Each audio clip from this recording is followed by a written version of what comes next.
ఇది మా second day. తిరుమలలో దర్శనం అయిపోయాక తిరుపతికి రిటర్న్ అయిపోయాము. కాసేపు రెస్ట్ తీసుకొని మేము ఇంకా ఆ రోజు Arunachalam, Sripuram golden temple and Kanipakam visit చేయాలి అనుకున్నాము. ఈ వీడియోలో ఆ 3 ప్లేసెస్కి ఎలా రీచ్ అవ్వాలి, అక్కడ అకామిడేషన్ ఎలా ఉంది అండ్ ఫుడ్ ఇలాంటివన్నీ నేను ఎక్స్ప్లెయిన్ చేయబోతున్నాను. సో ఈ వీడియోని కంప్లీట్గా చూడండి. సో ఫస్ట్ మేము ఇంకా అరుణాచలంకి స్టార్ట్ అయిపోయాము. తిరుపతి నుంచి అరుణాచలం ఈజ్ 190+ కిలోమీటర్స్. ఇంకా మేము public transport or private vehicles ఏ దాని మీద డిపెండ్ అవ్వలేదు. అది ఎందుకంటే చాలా ఎక్స్పెన్సివ్ అండ్ చాలా ప్రైస్ డిమాండ్ చేస్తున్నారు. అందుకనే మేము ఇంకా ట్రైన్లో వెళ్దాం అనుకున్నాం. తిరుపతి టు అరుణాచలం ఒక 4 ట్రైన్స్ ఉన్నాయి. ఆ train details and price details డిస్క్రిప్షన్లో ఇస్తాను. మేము వెళ్ళింది 11:45కి ఉన్న మన్నార్గుడి పమని ఎక్స్ప్రెస్. ఈ ట్రైన్లో ఏంటంటే ఎక్కువ ఎవ్వరూ లేరన్నమాట. సో లైక్ రిజర్వేషన్ లాగా ఉండింది. జర్నీ అయితే మాకు చాలా బాగా అనిపించింది. అసలు జర్నీ చేసిన ఫీల్ కూడా రాలేదు. 11:45కి మేము ట్రైన్ ఎక్కితే ఒక 5 minutes డిలేతోని స్టార్ట్ అయ్యింది 11:50 కలా. ఇంకా మేము అరుణాచలం రీచ్ అయ్యేసరికి అరౌండ్ 3:30 ఆర్ 3:45 అలా అయిపోయింది. రైల్వే స్టేషన్ నుంచి టెంపుల్కి ఒక 2 kilometers డిస్టెన్సే ఉంటుంది. కాకపోతే మనం ఆటో వాళ్ళని అడిగితే వాళ్ళు ఎక్కువ డిస్టెన్స్ చెప్తారు అండ్ మోర్ ఓవర్ ఎక్కువ ప్రైస్ కూడా డిమాండ్ చేస్తారు. అండ్ ద సేమ్ సిచ్యువేషన్ మాకు కూడా అయ్యింది. బట్ మా గ్యాంగ్లో ఆల్రెడీ అక్కడ విజిట్ చేసిన వాళ్ళు ఉండడం వల్ల మాకు కొంచెం ఈజీ అయిపోయింది. సో ఆటో వాళ్ళు ఎంత డిమాండ్ చేసినా per person 20 rupees or 25 rupees మాత్రమే ఇవ్వండి, ఎక్కువ ఇవ్వకండి. మేము అరుణాచలం వెళ్ళింది శివరాత్రి నెక్స్ట్ డే. సో ఇంకా అక్కడ ఏంటంటే ఒక జాతరలాగా జరుగుతుందన్నమాట. చాలామంది డిఫరెంట్ గెటప్స్లో అలా రెడీ అయిపోయి తిరుగుతూ ఉన్నారు.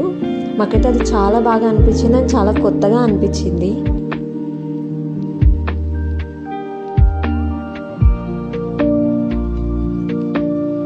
టెంపుల్ దగ్గర రీచ్ అయ్యాక మీరు గిరి ప్రదక్షిణ చేయాలి అనుకుంటే గిరి ప్రదక్షిణ 14 kilometers ఉంటుంది. మీరు గిరి ప్రదక్షిణ చేయాలి అనుకుంటే నడుచుకుంటూ చేయొచ్చు ఆర్ ఆటోస్లో కూడా చేయొచ్చు అండ్ బైక్ రెంటల్స్ కూడా దొరుకుతాయి. సో మేము మాకున్న స్కెడ్యూల్లో గిరి ప్రదక్షిణ తీసేసాము బికాస్ మేము ఇంకా చాలా ప్లేసెస్ విజిట్ చేసేవి ఉన్నాయి. సో డైరెక్ట్ ఇంకా మేము టెంపుల్ దర్శనంకి వెళ్ళిపోయాము. దర్శనంకి వెళ్ళాలంటే మీరు కంప్లీట్గా ట్రెడిషనల్ వేర్లోనే వెళ్ళాలి.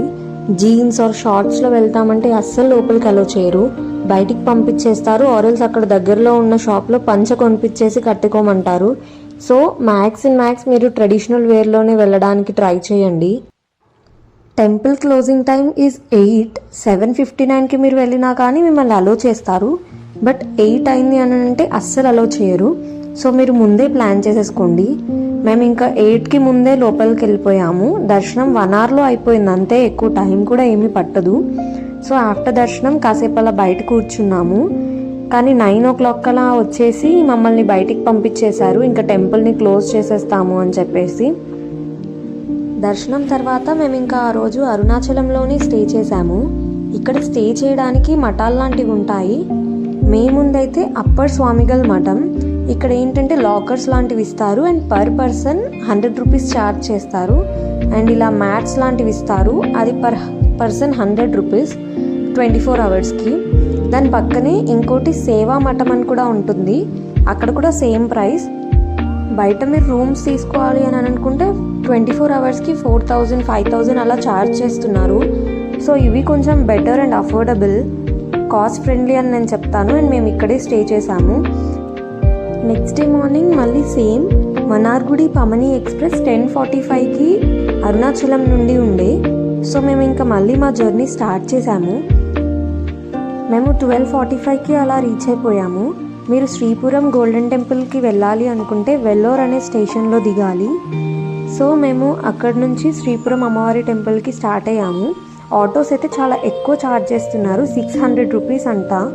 కానీ వచ్చేటప్పుడు మాత్రం 300 రూపీస్కే వచ్చాము.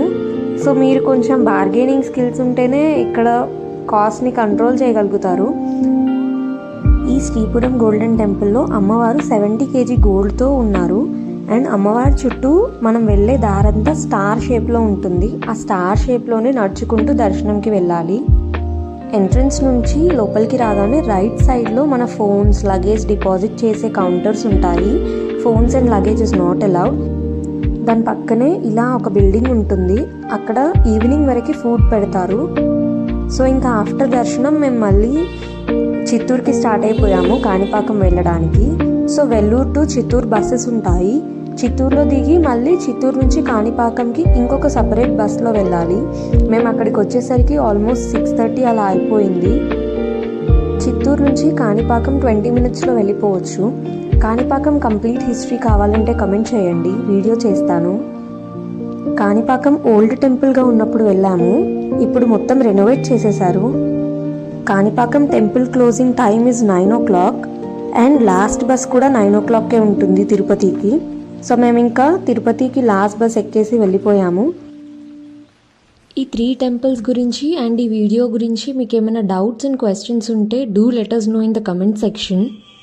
అండ్ కమింగ్ వీడియోస్లో తిరుపతిలో ఎక్స్ప్లోర్ చేయాల్సిన ప్లేసెస్ గురించి వీడియో చేస్తున్నాను.